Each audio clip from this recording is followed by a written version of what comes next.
Welcome, everyone. It is the top of the hour by my clock. We're going to give it another 3 minutes to let people join into the room because we do still have people coming in right now. So we're going to wait another 3 minutes or so before we get started, and then we will kick this webinar off.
Welcome to everyone who's joined in the past minute or so. We are going to give it another 2 minutes for people to join in the room. So if you're just joining us and you're hearing silence, that is by design. We'll get started in another 2 minutes.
Hello, everyone, and welcome to this webinar on proactive change management for plugins in ArchivesSpace. I'm Jessica Crouch, the Community Engagement Lead for ArchivesSpace, and I'm joined today by Valerie Addonizio, Special Collections and Archives Technical Consultant at Atlas Systems. We're delighted to have you with us for this webinar. This session is being recorded and will be made available on our YouTube channel and website soon. You'll notice your microphone and camera are muted. Please feel free to talk to fellow attendees via the chat. But if you have a question for Valerie about the session, please post those questions in the Q&A option instead of the chat. Valerie will address those questions during allocated time for Q&A. In this webinar, Valerie will focus on the thorny intersection between adopting and relying on the excellent plugins our community has to offer, while at the same time managing change, navigating responsibility, and understanding exactly what we've gotten ourselves into with plugins. This is not a technical presentation about plugins, but is intended to guide the user towards the sometimes painful truth that plugins are complicated, and so is managing them. To assist with this reality, Valerie will offer proactive strategies, steps, and a template for organizing vital info about your plugins at your home institution. Though this webinar is being held near the upcoming release of ArchivesSpace version 4.0, the concepts in this webinar are expected to remain relevant as ArchivesSpace matures into the future. And with that, I'll turn things over to Valerie. Valerie, I'm going to stop sharing my screen and you are welcome to start.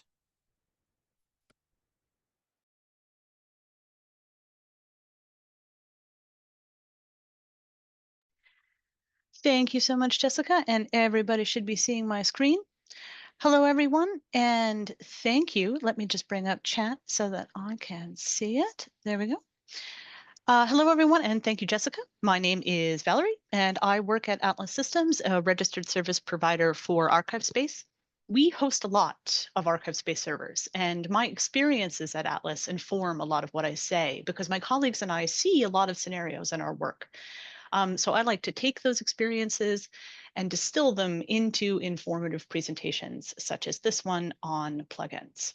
However, it is limited to my own experience. And so there will be, things I don't know. There will be things I've never directly experienced. There will be some things that I have solid opinions on that are based only in experience, but maybe not in fact.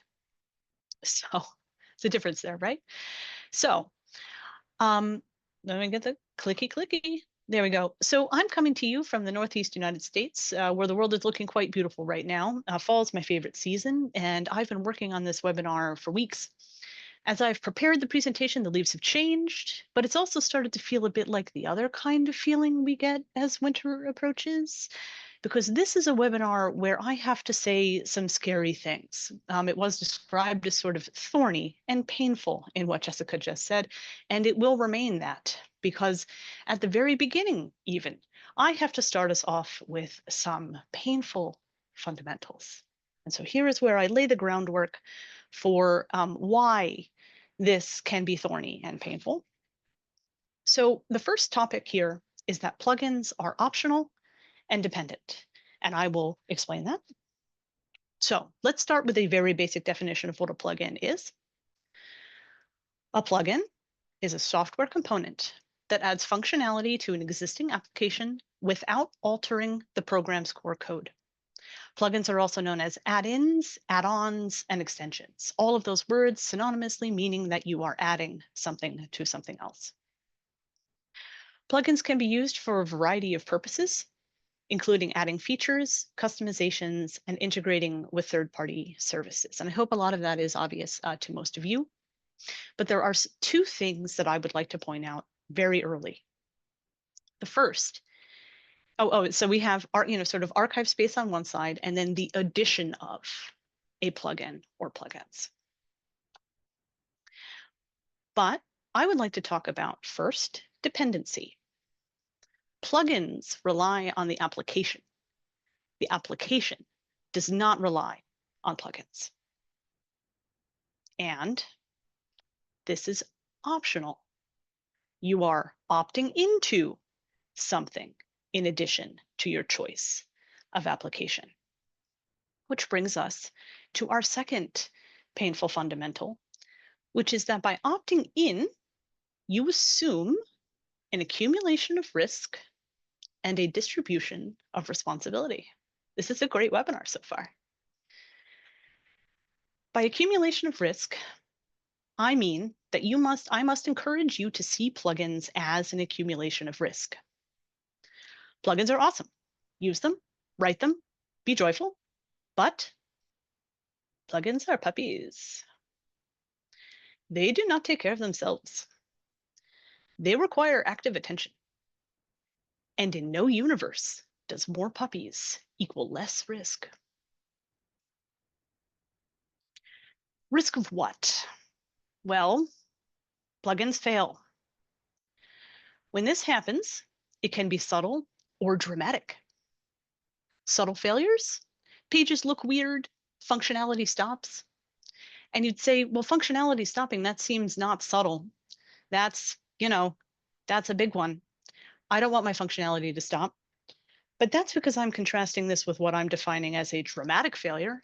A dramatic failure is when ArchivesSpace won't load at all because of the presence of a plugin that has come in conflict.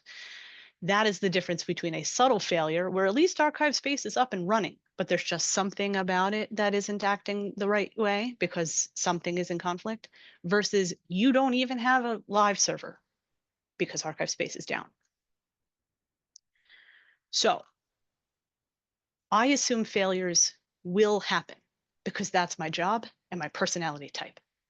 So you will very suddenly care about my next topic when your plugins fail, which is the aforementioned distribution of responsibility. Who is responsible for the maintenance of your puppies? Here's a worse question. Who is responsible for knowing who is responsible for the maintenance of your puppies? And unfortunately, the answer to that second question is you. So There's a lot of text on this next screen, but it's one of the most important slides I'm going to put up because it establishes very early sort of my tenets of responsibility. The most important one is the first. The party responsible for a plugin's maintenance is its author or authors, or any community member willing to submit a pull request, also known as a code change. So the person that put it out onto the internet is the person that is responsible for it, unless someone else comes along and says, hey, I can take on some responsibility for this and add a change, or I can even maintain the code myself, in which case it just moves from person one to person two. Apart from one exception, which I will detail, this means that it is not up to the ArchivesSpace developers, program team, or councils to make plugins compatible, nor to identify whether or not they will be compatible with any release. Unless you have a contract that says otherwise.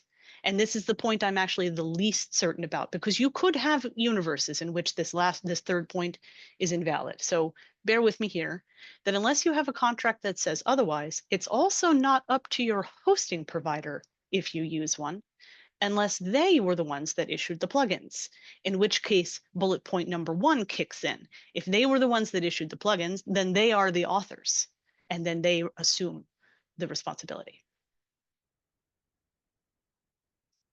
So I want to emphasize the distribution part of distributed responsibility, because that's really the scariest part about it. There are already multiple parties responsible for keeping your archive space up and running. So there's ArchivesSpace itself. The responsible party is the ArchivesSpace program team, archivespace.org. Then there's whatever party is keeping your server and your web server going and your database going. They're the ones that are hosting you. It might be you, or it might be a service that you pay for. And then for every plugin you install, you have a new party of responsibility. So you just keep adding the distribution of responsibility for your server across multiple parties, some of which you have a contract with, some of which you do not. So the last painful fundamental before we really get into the gist of the presentation is that I must ask you to either embrace or accept a culture of change. Your old pre-ArchivesSpace workflows were probably relatively stable for long periods of time. You did have a collection management application that updated multiple times a year, with a universe of plugins maintained by an international community, with the possibility of their failure. Things will change. Your workflows will change. Your plugins will be at risk for failure, often. You must either accept or embrace a culture of change. I have a link there because I gave a very short and kind of shallow presentation called Culture of Change, where I outlined some of this. And this is what inspired this presentation in particular. So when I tell you to embrace and prepare for change, one of the things I'd like you to do is take a proactive versus reactive approach to updates, or to ask yourself, do I take a proactive, do we take, my institution, a proactive or reactive approach to updates? This topic, proactive change management for plugins, is part of that question. I'm taking a proactive approach in this presentation. It also means staying informed of upcoming changes, reading the release notes, having an update checklist, testing procedures for your own workflows, and then repeating that over and over and over again every time ArchivesSpace issues a release, or every time you choose to update, depending on how that works at your institution or with your provider. So obviously there's a lot there. This is only one small part of it, but it does speak to this larger culture of change. Now there's a lot here you can't control. You don't know which plugins will fail and which won't, and why and when. You probably can't maintain plugins yourself, or you wouldn't be here. You can't force people you have no formal relationship with to test and update plugins on your time frame. You can't control the whims of employment or commitment of developers that just put things on the internet. So I can't address all the issues with the wild landscape of plugins, but I can suggest proactive plugin management strategies. And so here we go. I'm going to break my presentation down into 3 major topics, and then each of those topics, of course, will break down further. So to begin, I'd like to help you understand your existing plugin landscape. And by that, I mean, we're going to identify your active plugins, determine the responsibility for each, and then know what they do. So starting with identify your active plugins, I am doing something that archivists should feel comfortable with. You need intellectual and physical control over your holdings. Less physical, more intellectual. What do you have? You will need to research and answer the following questions. How many servers do you have? I assume you have at least one. We will call that production. This is the one you and your patrons rely on. This is the database. Some of you probably have a sandbox, either hosted or in-house. This probably has a copy of your production data in it and maybe some plugins. A sandbox is simply a second hosted server, not intended for public consumption, where staff can play around, that's why it's called a sandbox, to see what happens. This is a testing environment. And then the second question is, what plugins are running on those servers? So you were asked that question when you registered for this webinar. Some of you knew the answers and some of you didn't. So here's me encouraging you to know the answer to that question for as many servers as you have hosted. So here's the tough part. You can determine the one tough part, right? You can determine what plugins you have installed by checking the config. Now I know that some of you, most of you likely, do not have access to the config. So you have one of 2 options. You can ask whoever it is that you ask system questions to. Who is the person to whom you write the email, ArchivesSpace is down, or I need you to do this, or something's wrong. It could be your hosting provider. It could be a person over in your IT department. It could be you. So that person will have the configuration file, and they should be able to deliver it to you, or simply deliver the question, what plugins do I have installed? But they should refer to the config file in order to answer that question. Or you can log into ArchivesSpace as the admin. When you are logged in as the admin, you have a view that you don't have otherwise. And so I'm actually going to demonstrate this to you on the ArchivesSpace sandbox. So for those of you who are familiar with it, this is the ArchivesSpace sandbox, and I can log in as the admin with admin as the username and admin as the password. When I'm logged in as this account in particular, there is one thing that I can do that I can't do as any other account, even as a system administrator account. Come up to System and click System Information. That you cannot do with any other account other than this one. And when you get to this page, you're going to see a heading called App Config. What that is a read-only view of your configuration file. You can't change anything here, can't do anything, but you can search this page for the word plugins, and you will be brought to a heading that says plugins, and you will see this list. That is exactly the piece of information that I want you to find. And I particularly want you to get it from the config. I want this list with the brackets and the quotes and the underscores and everything. I don't want just like a little list that someone types up for you. I want this list. And the reason is, and we'll go back to the presentation to talk about the reason. This list is your starting point because only these plugins are active. I want you to go to the config and get the answer because I want to know what plugins are active on your system. You could have 20 plugins downloaded on your server, but when you're in critical testing, you only care about the plugins that are enabled in your config. And the quickest way to get to the truth, what is active on my system, is to just answer the question based on the config. Once you have your list, this is our fictional list. So this is a list that I consider of representative plugins. I'm not using real plugins on this in this presentation generally, but I am using plugins that stand in for other plugins based on my experience. So remember, you're just going to have to take what I say over the next few slides and apply it to your actual list when you have it. So let's start reading left to right. On the left, I have local and LCNAF. When you, some of you filled out the information, you let me know that you had some of these plugins. That's great. These come with ArchivesSpace by default. You probably have them. Next up, if you're hosted, you likely have a plugin or plugins put in place by your hosting provider. If you're not hosted, you can ignore this question. If you are hosted, I'm hoping that this plugin name will be obvious and that the name of your hosting provider will be there, like Atlas_hosting or something as obvious as that, so that you know, aha, this is put in place by my hosting provider. That's where that came from. So local and LCNAF came from ArchivesSpace. Your hosting provider came from your hosting provider. And now we have a plugin that is a plugin that is representative of branding. You may have custom branding or theming plugin that you developed in-house or had developed for you. This is usually in place to customize the PUI, especially to make it match the rest of your web presence, like with colors and fonts.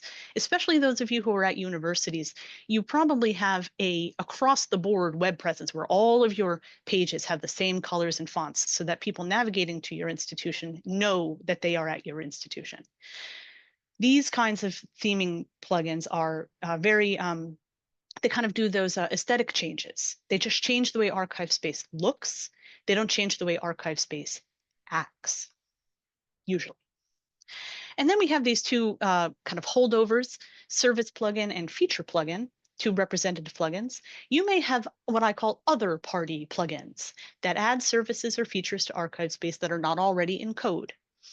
This is most of the plugins out there. I'd say that this is the majority. They are usually written by people in the community that you have no formal relationship with. And here are some examples of these, just to bring it back to real life. I'll let you read those while I take a sip of water.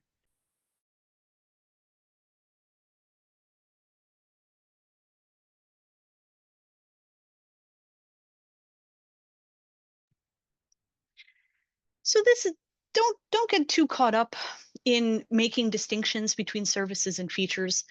I like the distinction a little bit. It helps us think a little bit more critically about what a plugin is doing, but it's not like you need to draw this hard line in the sand. This is just like meant to be helpful.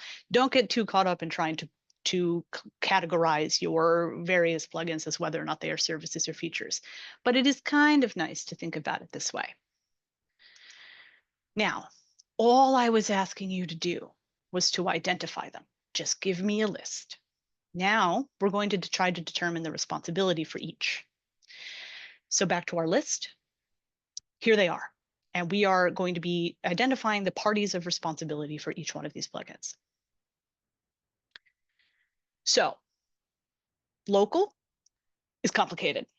I'm sorry. I'm sorry that it's the first one, and I'm sorry that the first thing I say is complicated. Hold that thought. I'm going to come back to local. I promise. The second one, though, is actually the easiest one I have. Remember earlier I mentioned that there was one exception, that the ArchivesSpace program team is not responsible for keeping plugins up to date, except for the LCNAF importer. The Library of Congress Name Authority importer ships default with ArchivesSpace, and it is the only plugin that you can trust is maintained by ArchivesSpace themselves, meaning it goes through testing when new versions of ArchivesSpace are made available. And if something were to go wrong with it, you could submit a bug report, and the party responsible for addressing the failure, because remember, I care about failure. I don't care when things are great. I care when things are bad, because I'm a problem solver and a technical consultant, and that's when I get called in. So you care, I care when it goes bad. So when it goes bad, in this case, the party responsible is ArchivesSpace. You would submit a bug report, say, hey, there's something up with the LCNAF importer, and it would be fixed by that responsible party.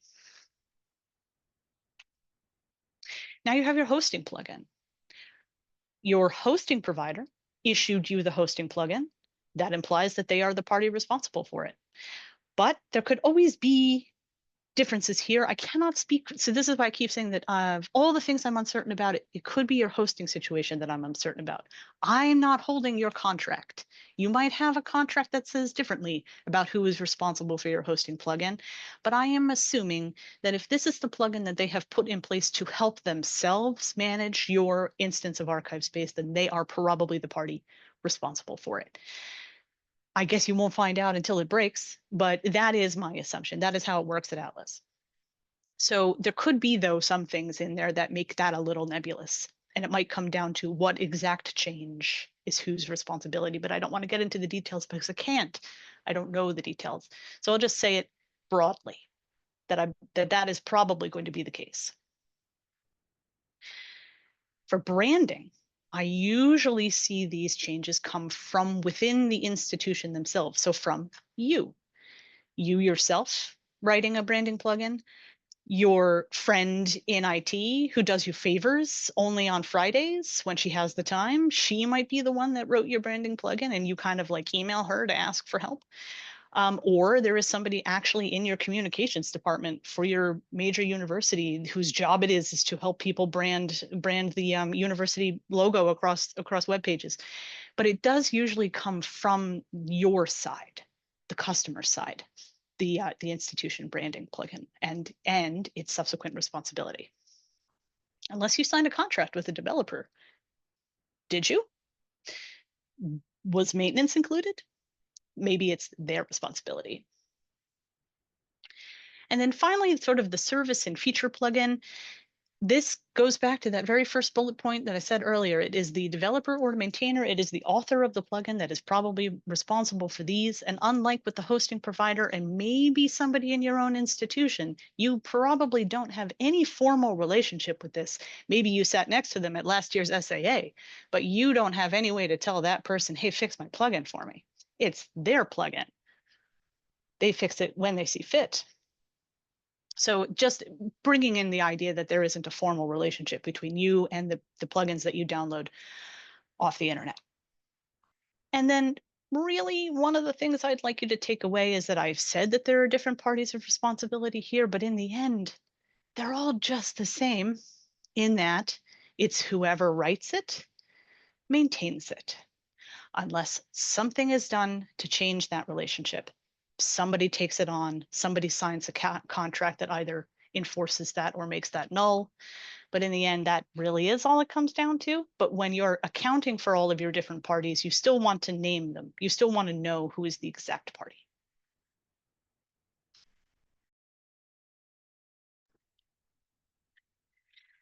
Now, I promised I would go back to the local plugin, and I will. Local plugin is a bit complicated. It can be either extremely simple or extremely complex. Haha. So we are talking about a plugin named local. It is spelled Local. And I say that because sometimes it sounds like you're describing something and not naming something, like the plugin that is local to me. No, it is a plugin named local. It is a plugin template that ships empty with ArchivesSpace. So that's why almost all of you probably have it. It's because it came with ArchivesSpace the same way that the LCNAF importer came with ArchivesSpace. But it does nothing. It just sits there empty unless someone modifies it. If it stays empty, then no one has to worry about it because there's nothing in there. But if it changes from empty to not empty, then the party that changes it or requested it be changed assumes the responsibility for it. You'll have to ask for a copy of your local plugin or use institutional knowledge. I would rather you not use institutional knowledge and actually ask for a copy of your plugin, local plugin, to determine whether or not changes have been made there. There is one exception, just a very quick shout out to our Atlas customers. Atlas customers can download their local plugin directly from the staff user interface. You do not have to ask us for it. So the local plugin. Your next research item will be to understand your local plugin and whether changes were made there. I can't cover all the scenarios here, but I can show you what an empty one looks like so that at least you can ask yourself that first question, is my plugin empty? What I mean by empty is it has folders in it, but no files. And so I'm going to show you what I mean. on my screen right here, you should see a Windows Explorer navigation page. So my apologies to Mac users. This is Windows. Here is the ArchivesSpace, is ArchivesSpace 350. That happens to be the copy that I have available here. This is the bundle of files that makes up the entire application. When I click into it, I'm given more bundles of files, and I look for a directory called plugins. It's right there. In plugins, I see LCNAF. That's the plugin that ships with ArchivesSpace for the Library of Congress. And then I see local. So what I'm looking at right here is an absolutely untouched server. This is downloaded directly off of GitHub. I did nothing to it. And when I open local, I'm looking to see if it's empty. That doesn't look empty to me. It actually looks full. It's got a lot of stuff in it. But what I want to show you is there aren't actually any files here. There's only a skeleton of a directory structure, but there is no actual code. And I mean that by look, so don't worry, you don't have to pay attention to the breadcrumb of what I'm doing. Just watch the screen. So I'm going into backend. I'm going into controllers. Ah, there's nothing. Okay, so I'm going to go back to backend. I'm going to go into models. I'm going to go into mixins. Nothing. I'm going to go back into there. I'm going to go into reports. Nothing. There's nothing. The whole plugin, nothing. And so the easiest way to do that is to go all the way back out to here. First of all, you'll probably only be delivered the local plugin like this if somebody is delivering it to you. And then I'm going to right click, look at properties.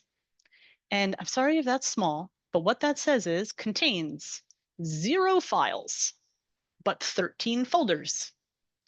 0 files means empty. If your local plugin is empty, you don't care. There's nothing there.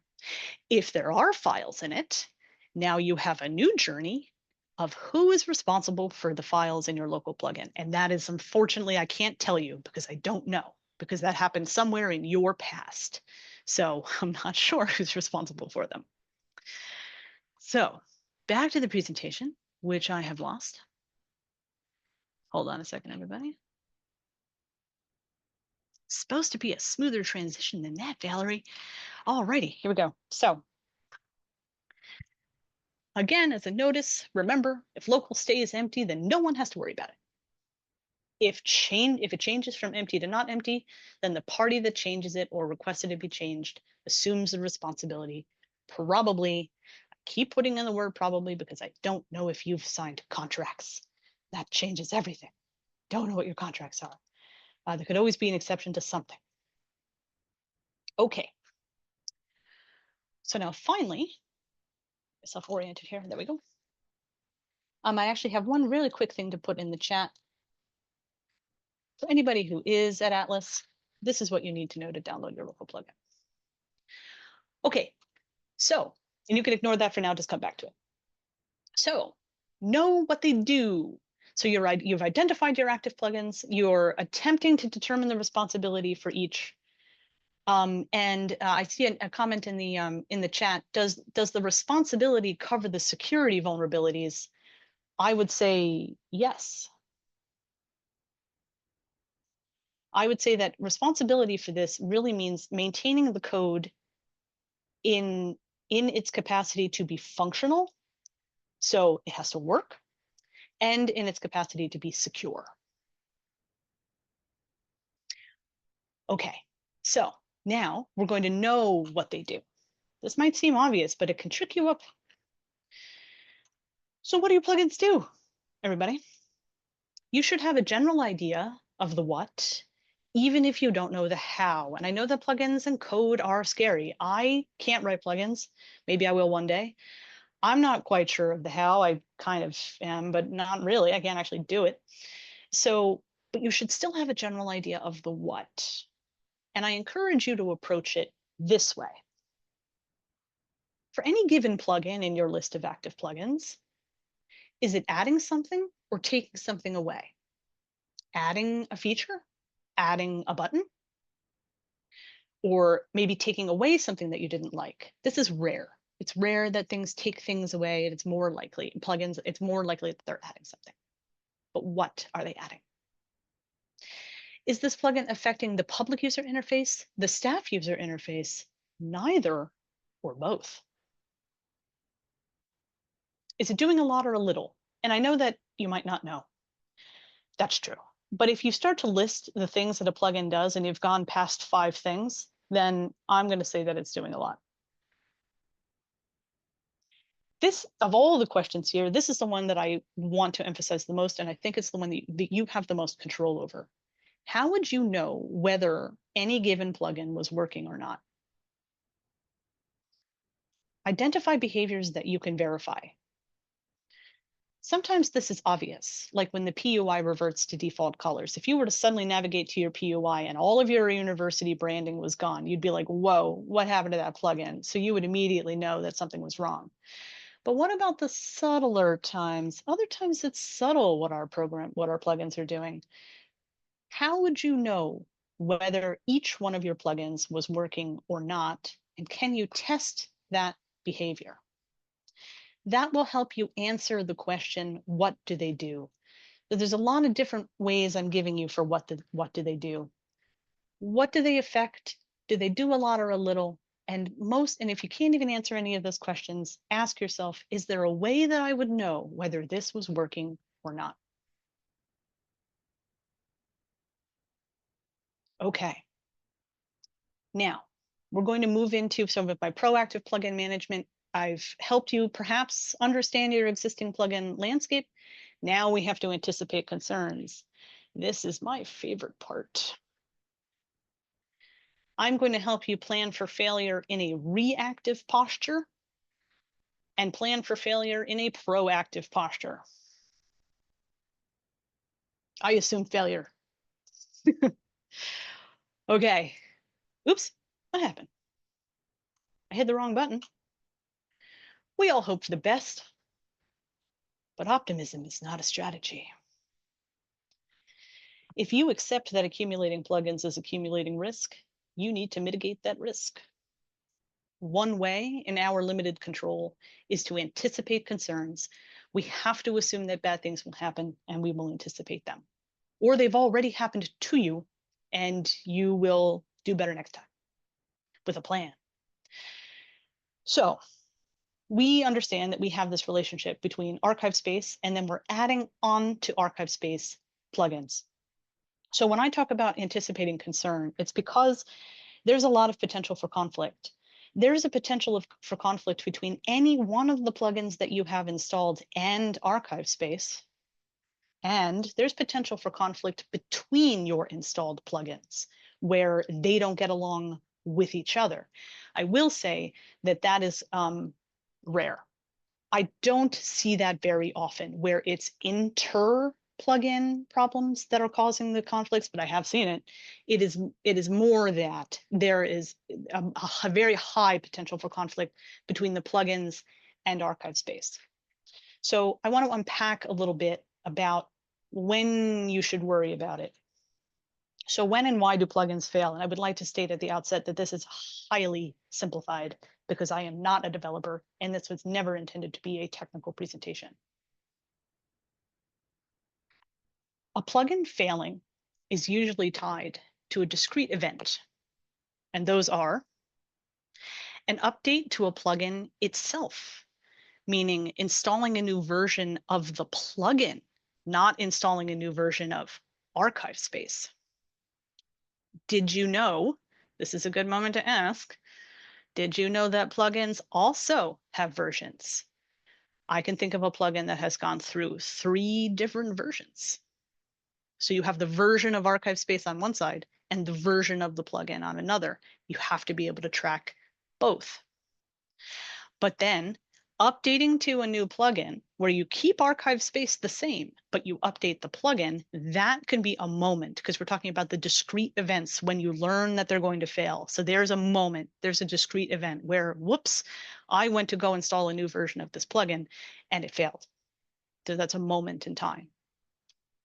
Another moment in time is the addition of a plugin. So everything's going fine, but I'm installing a new plugin that comes in conflict with either the application or with another otherwise functioning plugin.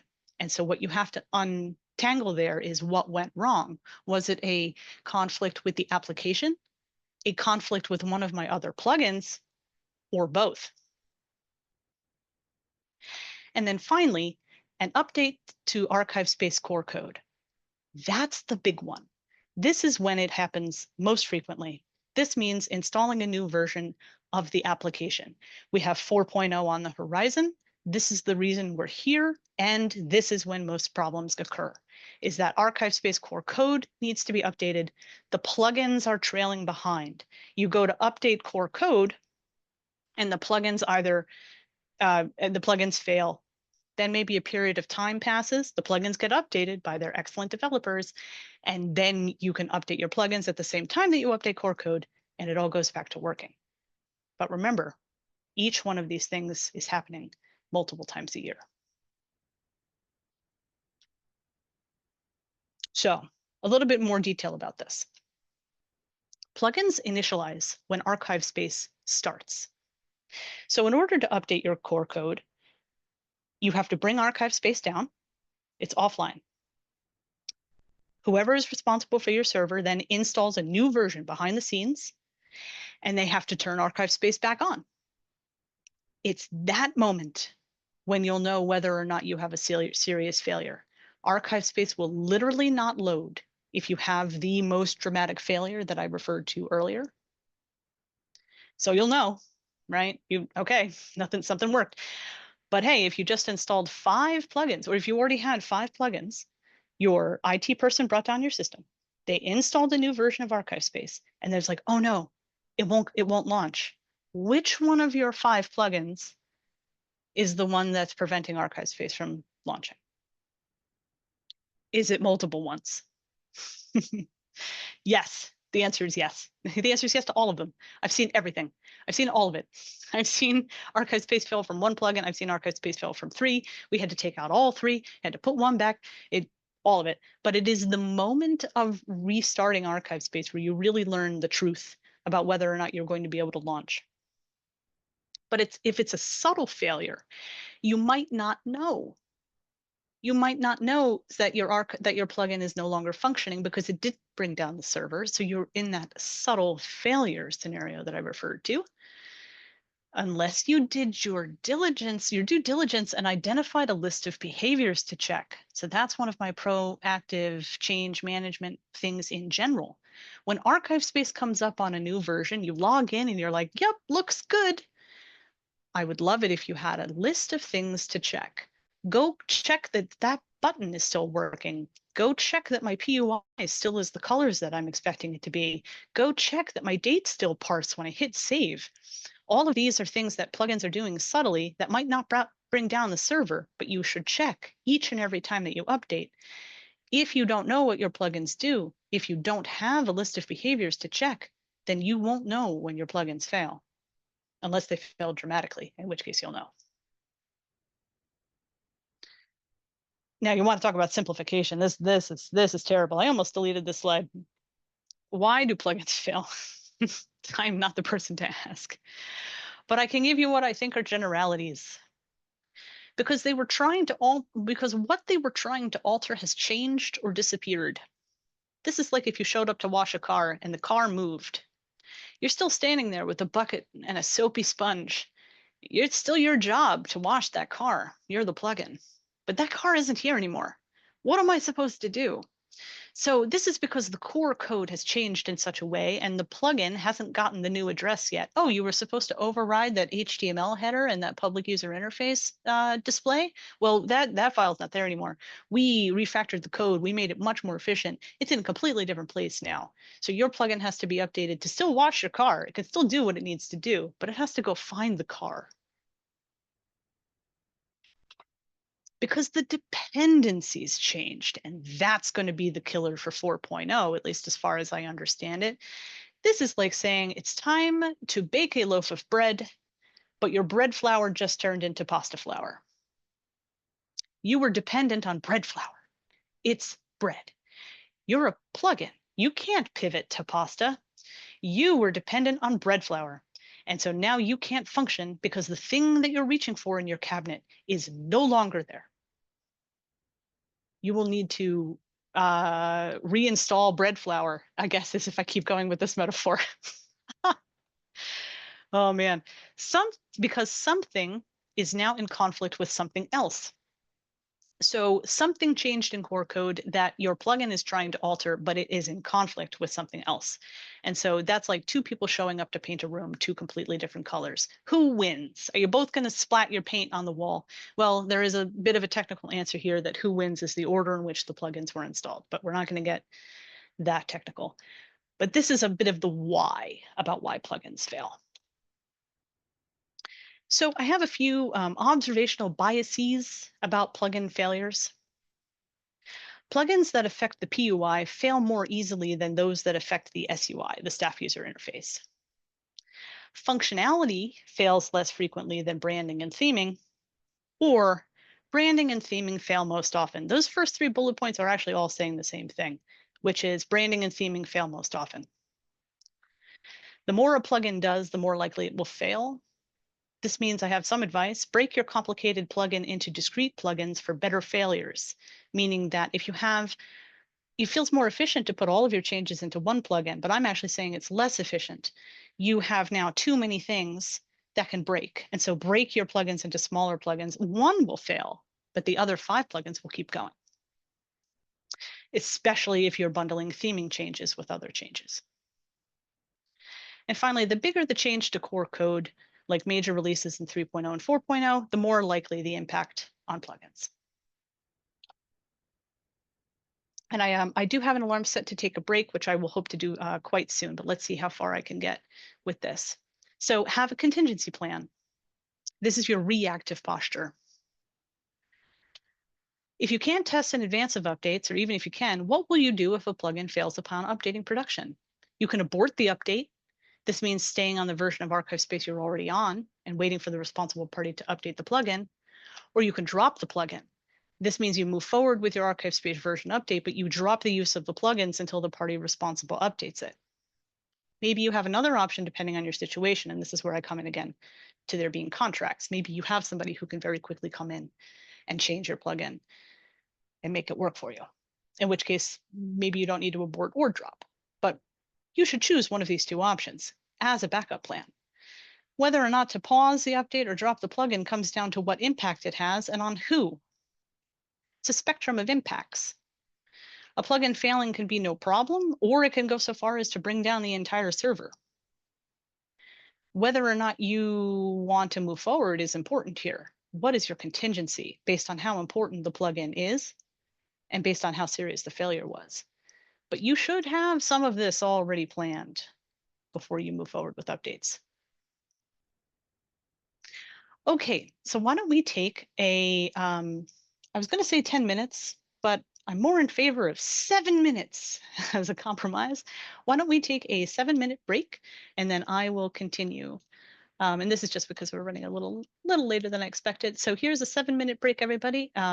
Please feel free to relax and I will be back about 7 minutes.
Okay, time is up. Back to learning.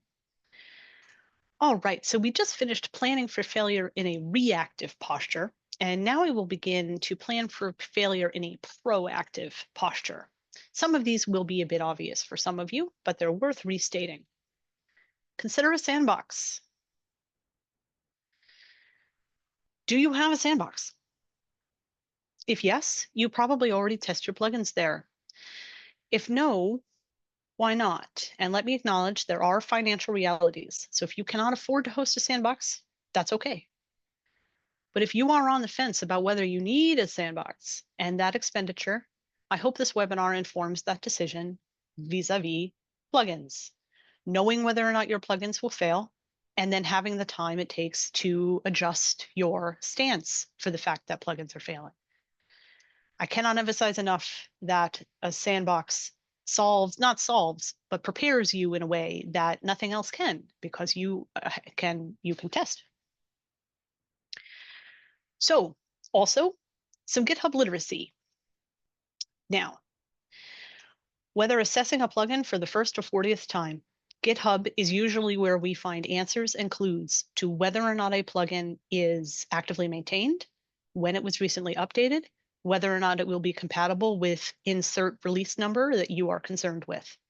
This isn't so true usually for the theming for the plugins that you develop in-house. You might have GitHub repositories for the plugins you develop in-house. This is more about the plugins that are out there on the wild internet. Are you confident in assessing those, whether, all of these sort of nuances in those environments? So for some, GitHub is an unfamiliar landscape. It's also a landscape of idiosyncrasies where you get the same kinds of information, but to varying degree, updated with varying frequency, and in varying places, because these are all individuals. Distributed responsibility invites variation. Variation can be frustrating and unclear and ambiguous. So what I look for when I'm looking at a GitHub repository in the very basic sense is I'm doing an overall check. Is this plugin actively maintained? Do I see any red flags? It's like pulling up to a grocery store and seeing all the lights out. Is this store even open? So statements on version compatibility, I'm looking to see what the plugin author has told me about compatibility. I'm looking for the dates of last edit. I'm looking for multiple versions of the same plugin. And so I will not just do this in the abstract, I will give you a tour. I will give you a tour of my own fake, totally useless GitHub account where I do nothing of substance. So first, I'm doing an overall check. Is this plugin actively maintained? Do I see any red flags? I have perfect examples of some red flags for you. If I were to click on my ArchivesSpace fork, I am on a familiar looking GitHub repository. And I would like to point out this message. This branch is 1,800 commits behind the main branch. That is a serious red flag. If you come to a plugin directory and you see a statement like this, I would like you to pause and consider that this is not the most recent version of this plugin and that maybe you should not trust it. Here is another version of something like that. I also have future docs. Same problem. This is 9 commits ahead of and 3 commits behind. That is even more complicated. Please be suspicious. Look for these messages. The next example I can give you is my bogus. At the top of this page, this says this repository has been archived by the owner on August 26, 2024. It is now read only. I hope it goes without saying, do not use this code. The repository maintainer has told you explicitly that this is no longer supported. Maybe you want to use it for other reasons, for learning reasons. Maybe you have a legacy system, but for all intents and purposes, this means don't use this. But it's often not that simple, is it? So let's go and look at my other repositories. So my plugin, this is a fake plugin. I would like to talk a little bit about the anatomy of the page here. At the very top, we have the title. Here, we have a statement about who was the last person to make a change and what they changed. What I'm most interested in here at the top of the page is this information. I'm not a developer. You're probably not a developer. You don't want to have to read code. You don't really know what you're looking at on a GitHub repository. If all of those things feel true for you, you can, though, determine that this was updated last week. That tells you something. It has to tell you something. It tells you something if it said 5 years ago, and it would, be different if it was last week. I see a question in the chat. Could we get a quick refresher of what a commit entails? A commit means that a change has been made to this code and it has been sent to this repository. That is evidence of someone being in this repository and making changes. The last time someone was in this repository and made a change was last week. So I'm also looking for this header text. It's usually labeled under the README file. This should be where a developer leaves you a message about like, what's this do? How do you download it? How do you configure it? And I'm also looking in this area of the page for statements on compatibility, like compatible with versions of ArchivesSpace 3.5 and higher. I would like to make a distinction, though, between that message and the message below it. Just because it's compatible with 3.5 and above, are you sure that means 4.0? Well, it says last week, so maybe. But I like this message. It's compatible with all these versions, but it was tested with all of these versions. This tells me more. You are unlikely to find tested with messages, though. So we have our very main basic information. What's this plugin? Down here, this should tell you what is this plugin? What is it called? Somewhere in the middle of the page, you are going to see a statement about timeframes last week. And then the last thing that I would like to point out to you is over here. This is the releases window. If I click on releases here, I only see one release, 1.0. But in one of my other plugin examples, when I go over to the releases window, I have two releases. Now, let's pause and do the exact same thing that I just did. Who's responsible for this? Temp user. When's the last time they made a commit? Last week. This sort of implies that, well, they made that change last week, and they also made a change 2 weeks ago. That's great. I like seeing that someone is working on it, that frequently. They came back 2 weeks later and made a change. But down here, I see nothing about compatibility. Well, that's why I want you to go always one more click. Click over to releases. Sometimes statements about compatibility get put in the release notes and not on the main page. And you wouldn't know that unless you clicked over to the releases and looked at the most recent release. So in the release notes, I wrote explicitly, this release brought in recent changes for ArchivesSpace 4.0. And my confidence about this being good for 4.0 is now much higher than if I had just stopped on the main page. If I'd stopped on the main page, I would have seen nothing except, well, a relatively recent modified date, which gives me, a clue, but nothing definitive. So that is a very, very brief tour of GitHub, and I am sorry for how brief it is, but I just want you to pay attention to the main section, the releases section, and look for anything about timing. Back to the presentation. When I'm looking at plugin repos and I'm looking at timing, I keep this list. These are the release dates of every version of ArchivesSpace, including the point releases back until 3.0. And so if I see a particular date on a plugin repo, I can compare it to this chart, which you can grab off the screen or you can come back and look at. And I say, oh, this looks like the last time it was modified was for version 3.3.0. And that gives me a feeling in time as to when the developer last needed to make a change to this plugin. That alone, of course, still doesn't answer your question. These are all just clues that we're picking up and putting in our basket of clues, which should help us at some point. Now, finally, we also have to ask ourselves, we are about to come into a reality where some plugins are going to fail And I think that that's the truth. 4.0 is going to change a lot of dependencies. Changing dependencies and being a major code release are two of the things I identified as being one of those moments in time where plugins are at risk. And so I think it is very likely that some of you will face some plugin failures as you move into 4.0. When that happens, you kind of have two scenarios in front of you. The first is this plugin will be abandoned. That's dramatic.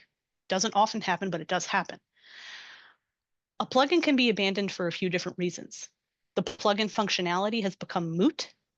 It no longer does anything. The institution it was developed for no longer has need for it. The developer has taken another approach in a different plugin, and then you have to go and find what that different plugin was. The plugin has changed maintainers, and its source code is now in another repository where someone else has taken on the plugin. It's just no longer at the same address that you found it at the first time that you found it. Or the developer has moved to another institution or left the field entirely. So these are the scenarios in which a plugin is officially abandoned. It's gone.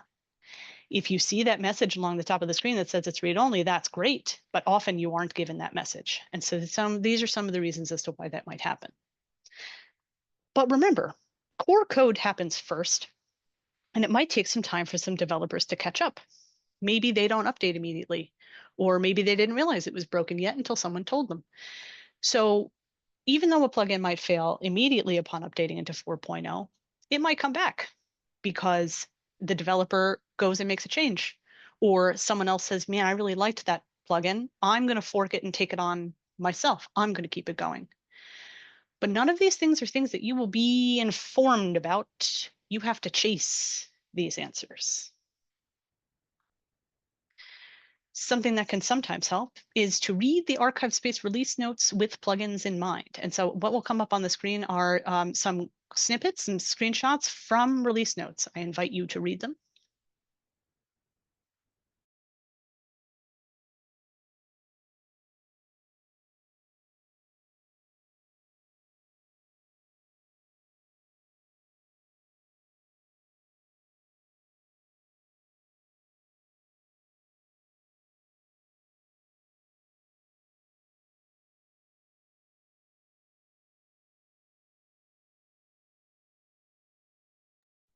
One important note here is that when you were filling out the questionnaire for this webinar, 2 of you still have this plugin installed, at least according to you.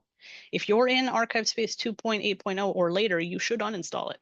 This is the Harvard import plugin.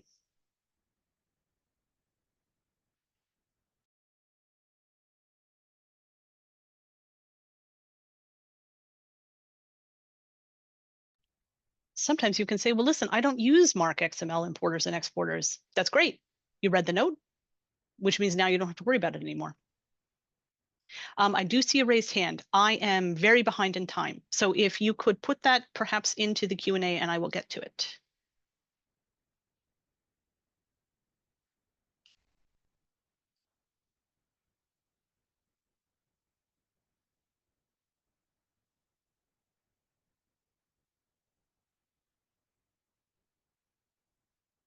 So these are examples of how reading the release notes doesn't tell you exactly what you need to know, but there are breadcrumbs being given about when plugins will change or when ArchivesSpace core code will change and what types of impacts there could be on plugins. And then one of my last pieces of advice in this section of the webinar is to maintain a history. Why would archivists care about history? Patterns will emerge over time and with multiple updates. I promise you, you will get a feeling for when things will break once you start tracking things that break. So if the same plugin breaks every other release, then you gird yourself for the next release because you expect it may fail again. That gives you a chance to prepare for it. So maintain a history of how your updates have gone in the past. So now, taken alone, each one of these seems kind of like advice. I've told you what to focus on. I've told you sort of what to look at. But what we're about to do is bring it all together in a way that I hope is actually practical for you. So this is Anticipate Concerns, the exercise. It is a read along. It is not read along. It is simply reading off the screen. So here it is, ladies and gentlemen. We are ready for 4.0, and it's coming down the pike. You have 5 plugins installed on your server. I would like you to rank these plugins in order of concern for updating to 4.0 based on all of the research you've done prior to this moment.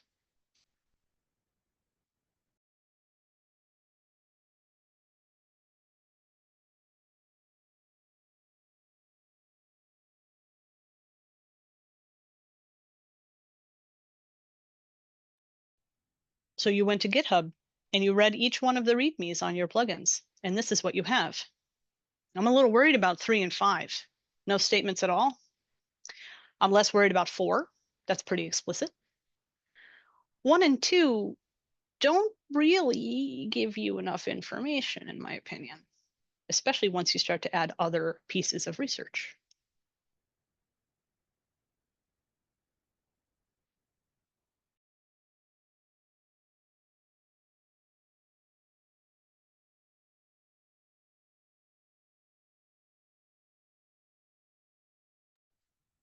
Now, I also told you my biases. I suspect certain types of plugins will be more problematic than others.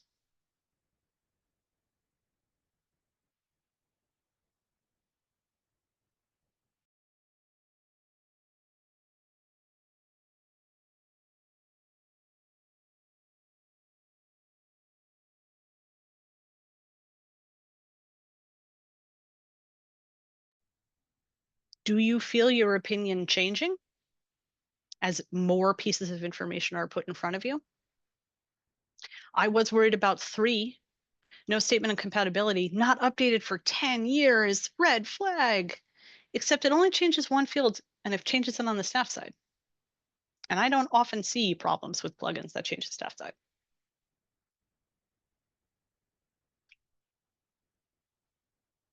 You're going to start to maintain a history, right?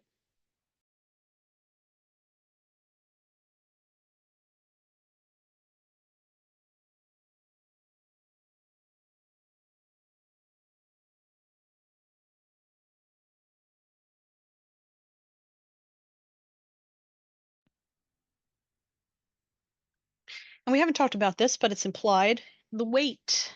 The weight. Does this mean your staff cannot do work? Does this mean your PUI is down and patrons can no longer request?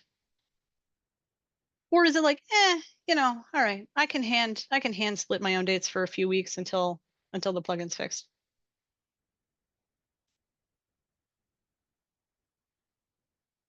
And then finally, there's something I can't answer for you, which is, what is your contingency? This is what you have to decide, perhaps by yourself or as a team. What will you do if plugin 1 fails, or plugin 4 fails, or plugin 3 fails?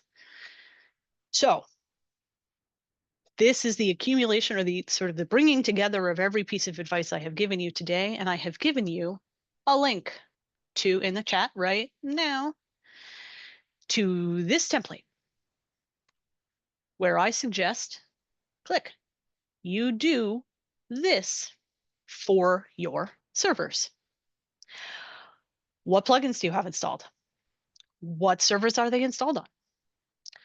What is the repository of the plugin? What is the version of the plugin, not the version of ArchivesSpace? Now, you might not know all of these answers. That's 100% okay. But you could maintain this moving forward, where you will sort of on the outset have these answers. Who is the party responsible? What's your history with it? How important is this? What do we do if it fails? This template isn't a lot, but it's a prompt. Most of what we have in front of us, we do not have control over, but we do have control over this to a certain degree, knowing what we know and then taking what actions we can. That's yours. Take it, fill it out, reuse it, add columns. Please go ahead. So the other uncomfortable thing is that you have to make proactive plugin management part of your life. So keep assessing plugin relevance into the future. ArchivesSpace changes frequently, and over time, some of the most popular plugins and their feature sets have been wrapped into core code, meaning you no longer need to install a plugin to get your desired behavior. But some plugins are relevant, period. They will always be relevant. So that's great. But workflows change and plugins get wrapped into core code.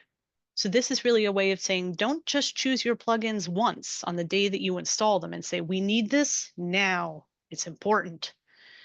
Instead, I want you to keep choosing them every time you update. Every time you update, say, do we still need this? Yes. But one day there might come a time where we say, will we still need this? No. For those of you who still have the Harvard importer installed, that's the kind of question I want you to ask. Hey, do we still need the Harvard exporter after 2.8? No. Uninstall it. Check back on those repositories, the plugin repositories. Look for new versions on the right-hand side. You might have it installed, but what version do you have installed? Go back to those repositories. They're living web pages. They get updated all the time. Or if they don't get updated all the time, maybe that's a red flag. Be mindful of when plugins change by reading the ArchivesSpace release notes. ArchivesSpace release notes told me that this might change. So it might change. But remember that you cannot always determine this from the plugin repo. So it's better to determine it from the ArchivesSpace release notes. That's not very clear. What I mean there is, for example, if you go to a plugin page that has been wrapped into core code, the plugin page might not tell you that. ArchivesSpace's release notes will tell you, by the way, the Harvard importer is now part of core code. But if you go to the plugin page, there might not be the opposite message. By the way, this plugin is now included in core code. You have to look at both sides of that relationship when you are assessing relevance. Here are examples of plugins known to have been wrapped into core code. Please note the top one. A lot of you have this installed. As of 4.0, it will be part of core code, and you should just know to remove it. Some of these other plugins are ancient in terms of being online. So, but this is just in my research. This is a list of things I found that is they were plugins. They're wrapped into core code. They're still online, but they're no longer relevant. That's not an exhaustive list, by the way. Use ArchivesSpace updates as a catalyst for reviews. Remember that plugin reviews are only one part of being proactive about updates. Follow the communication channels. Know when updates are coming. Read the release notes. Have a testing checklist. Have an update checklist. Kind of the same thing. Testing checklist is one of the things on the update checklist. Going through your plugins is another. When choosing to install a new plugin, so here you are 2 years from now, you're a better informed plugin user. Ask more questions. What does this plugin do? How will I know if it's not working? What is its maintenance history? Can I identify the developer? Will this be critical for me and my staff? What is my contingency if it fails? Is this plugin worth more risk? When contracting or requesting a plugin be written for you, add on the following questions. Is ongoing maintenance part of this contract? Can it be? Who initiates the testing of this plugin? Me, the person who bought the plugin from you, or you, the person I'm contracting with? On what timeline will testing and corrections occur? Who can take over for this plugin if this person disappears? And finally, the community approach with the subtitle, Sometimes Optional Isn't a Choice. Sometimes optional isn't a choice. Earlier, I made it clear that plugins are optional, and I continued to suggest that by using them, you're inviting doom. But that's not really a choice. They're powerful, and they exist for good reasons, and they make ArchivesSpace better. Some of the plugins out there are awesome. Yes, they're optional, but not using them isn't really a choice. They also represent the community itself, and our cooperative problem solving and self-improvement. So it's my job to be cautious and to see risk. So this presentation wasn't to discourage you from using them or from depending on them. Some of them are awesome, but only to inform you about their challenges and encourage you to take control of what you can. Although my soapbox is a sandbox. If I were to insist on anything, it would be please have a sandbox if you can. My last point is that there's another option, and it's a community-based one. We've been thinking about ArchivesSpace as being, plugins plus something. But when plugins get folded into core code, then you don't have to worry about that anymore. They're part of code. Remember our example of plugins that have been wrapped into core code. This represents progress for the application. Well, for those of you who don't know, there are methods for this. You can Google, you don't have to click on these, you can Google getting involved in developing features for ArchivesSpace, and the information that's available from the program team on how to make a plugin part of core code. Now, there's always room for you at this table. If you're not a developer, you can be the person that asks, that raises their hand and says, can we make this plugin part of core code? You can serve on a committee that tries to make that happen. You can reach out to other community members who want that to happen. You can raise your voices and make those changes occur. We just saw them happen with the addition of the bulk updater plugin to core code. It does happen. You do have a voice, and you should use it. Finally, I would like to thank the plugin developers. Thank you for all that you do and the time that you do on your volunteer basis to keep ArchivesSpace getting better and cooler and bringing in all of the functionality that plugins do bring us. And finally, my departing words of wisdom. I have opinions on puppies.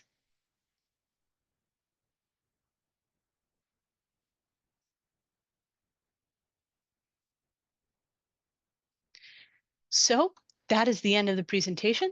I don't see any more messages in chats, but let's see. Let's see.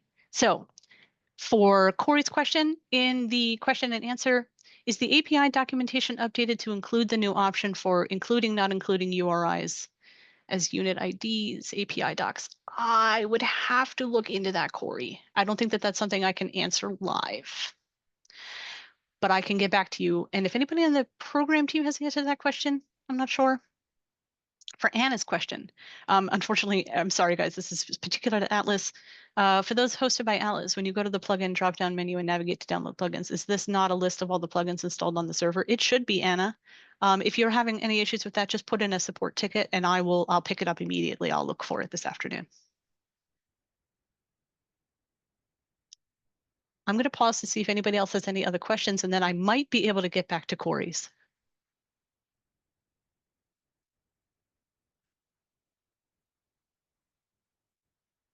Right, Corey has said that yeah, the program team developers might know. Yeah, Corey, I'm sorry, I'm not. That would be a research item. I'd have to look that up. This is Christine DeVella. I'm the senior program manager for ArchivesSpace. So, Corey, I mean, your guess, you're on the tech docs team. You can certainly check the API docs. Sometimes things do get missed. The API documentation does generate differently than the sort of regular technical documentation. So when an endpoint is added completely, I think that's automatically added to that documentation, but sometimes subtle differences might not be. So if it's not there, it's something your team might want to make a note to add.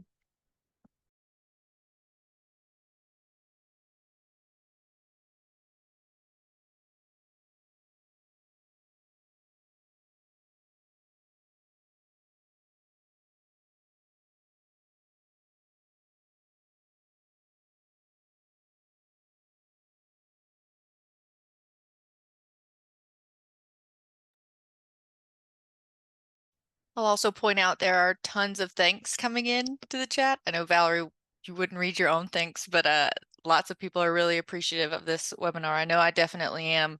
All really important and helpful information, except the recommendation to get a cat at the very end. I'm gonna have to differ with you on that one as a dog person, but the rest of it was great.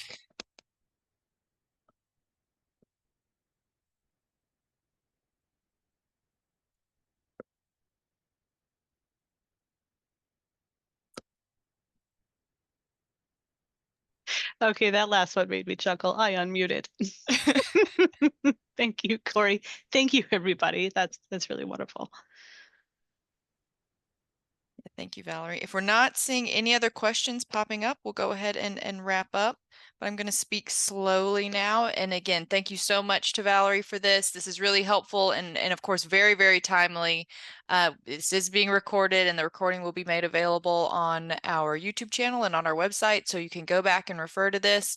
I already assume many of you have started emailing your IT person to ask about a list of plugins. So this is really great. And thank you so much for that spreadsheet, Valerie. That's going to be a really helpful resource for people moving forward. I'm not seeing any other questions in the chat, so we will go ahead and wrap up. Thank you all for attending, and I hope everyone has a great rest of their day, and I'll see you at the next ArchivesSpace event. Bye, everybody.